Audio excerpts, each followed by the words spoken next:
is up, everybody? Welcome back to the channel. As you can see, we are not at our place today. We're at one of our friends' house and we are doing a ICF foundation in the snow. It's a winter wonderland. I know, it seems like the perfect day to pour some concrete. There's not many days left in the season, so this should be a fun one. Yeah, let's get right after it. All right, guys, so check this out. This is crazy. I've never done anything like this here. This is one of those insulated foundations. Looks like it's, I don't know, maybe 3 feet tall, almost 4 feet tall here. Rebar throughout the whole thing. Wow, that's nice. The rebar sits right on these plastic things. He's got it braced all the way in. It looks like we got 1, 2, 3, 4 footers in the middle there for hose supports for the floor joists. Man, this looks really good. Everything's braced all the way around here. Got the vents. Look at this, guys. There's so much snow. But yeah, the vents are right there, ready to go. And then, okay, yeah, he's got each anchor bolt marked, right, you know, on whatever. And all the anchor bolts are already cut over there, ready to go. But man, it is, it's looking really good. This is gonna be fun in the snow, guys. Let's take a step back and see how big this thing is. Yeah. It's nice. Mike and I are only slightly jealous. We are only about 15 minutes away from our house and it's a blizzard down here. Yeah. With probably over an inch of snow already on the ground. It's a big mud pit up at our house. All rain, no snow. Yeah, this is crazy. Like 15 minutes down the road, there's, yeah, an inch of snow. We have nothing. Nothing yet. I would way rather have this. Way rather have this than Yeah, but it'll be, it's fun. Coming soon, Yes. we hope.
Chris and Cindy have helped us a ton with the building of our shop, so it's nice to return the favor and get over here and, you know, see this through with them, get the concrete poured for their house. Mike has been over a lot helping them with various projects, so it's kind of fun to, you know, reach out to those around you, friends and family, and help each other get things done.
This whole side is iron, guys.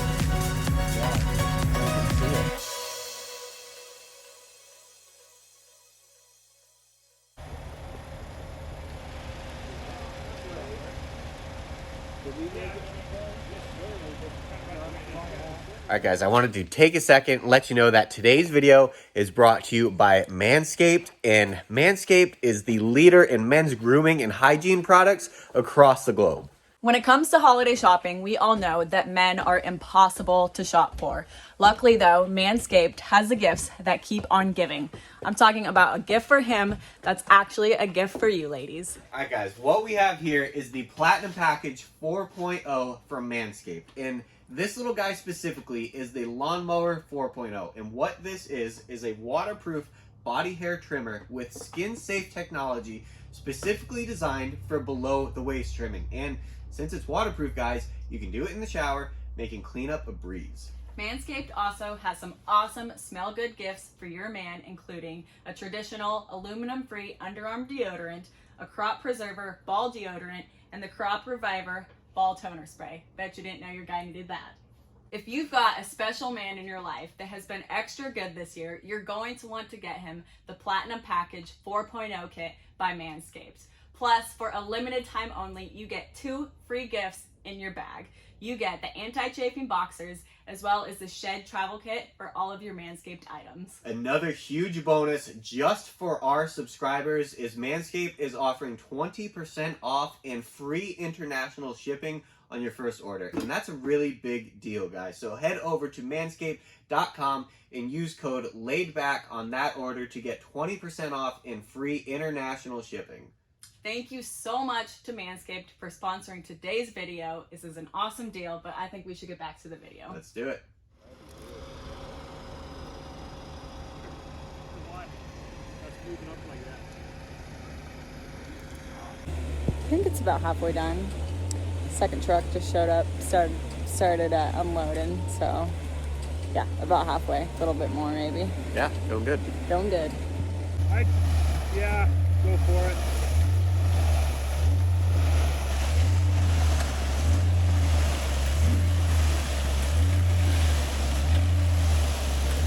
Yeah, see this side's lifting up too, Michael. Right where you're standing. Whoa. Huh. Yeah, look, right, it's gonna be enough to do that? Oh, yeah.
Marty, where's that bucket?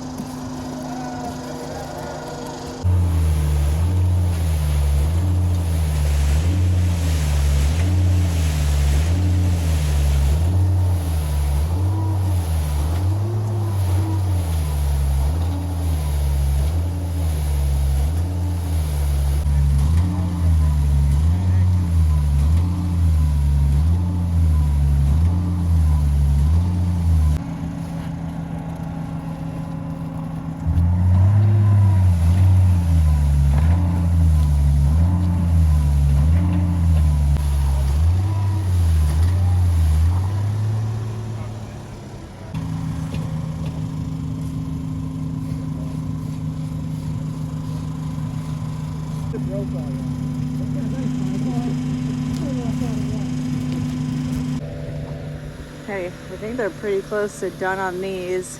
Looks like they had one blowout of the columns there in the middle, so he took it off. All the other ones look pretty good though. These are covered so they can start drying. We're about to wrap it up. Okay, the tarps are on all the way around. It looks like what's done is done. I think those concrete guys are getting out of here. I don't know how much building these guys are going to be able to do this winter, but concrete is poured, so that is a big step in the right direction. I know that Chris is doing a lot of the lumber here on a sawmill, so he's been stacking up on that. I think he's got tons all piled up, ready to be used, so we'll see. On to the next thing. All right, update. Concrete is done. Concrete is done. Still snowing. Still snowing. Wet. We ran into a few little hiccups. We wanted to show you guys, and yeah, maybe you had some input down in the comments. We've never done any of these foam forms before. A lot of these guys that we've researched and have heard of, they're doing 8-foot basements with no bracing on these forms at all. And so my buddy Chris had a lot of this braced up, and we still ran into some movement issues. So we wanted to show you guys and see what you think. Yeah. All right, so we have all of this covered with concrete blankets to try to keep a lot of the snow off of this, try to keep some of the moisture off so it cures a little bit better and we're not diluting it down a whole bunch. But as you can see, you know, this thing's braced all the way around, and I'm gonna walk around here because this is where it was the worst. And we did run into this problem in a few different spots, but right over here was where we had the biggest issues that we found. And as you can see, that upper seam right underneath that 2x4 is kind of separating. There's a bit of a gap there, and we found that the cement was making this foam form lift up a little bit, and you know, you can see it down on that second layer there too. It was separating, and this upper layer it's separated, and that seemed to be the big issue that we ran into. We did have one blowout over here. I think that was operator error. That was probably our fault, but other than that, I don't think the lifting of the forms was anything that we did. I don't think so either. Didn't. I never, really heard much about that happening, but whether that's normal or not totally sure. I think that everybody did everything right and correctly. It just kind of seemed to raise up a little bit when the concrete was being poured. Yeah, I don't think there's anything normal about this thing lifting. Like I said earlier, people pour really tall basements, 8-foot walls with this stuff with extremely minimal bracing, and it goes really smooth. So it's just one of those things that now we know to look out for it in the future. Right. For sure. And it's nothing that can't be addressed here. You know, it might be a little high in a few spots, might be just slightly low, but that's what the sill plate's for. And, you know, we can always kind of fudge stuff when we go to put the sill plate up and start to put walls on top of it. Yeah, not too worried stuff about like it. that. For sure. But yeah, everything came out really good. You can see we got a couple cutouts right there for any future electrical or any future plumbing. Ended up having enough concrete in here. You can kind of see those big footers in there. One of them, that was another error that we had.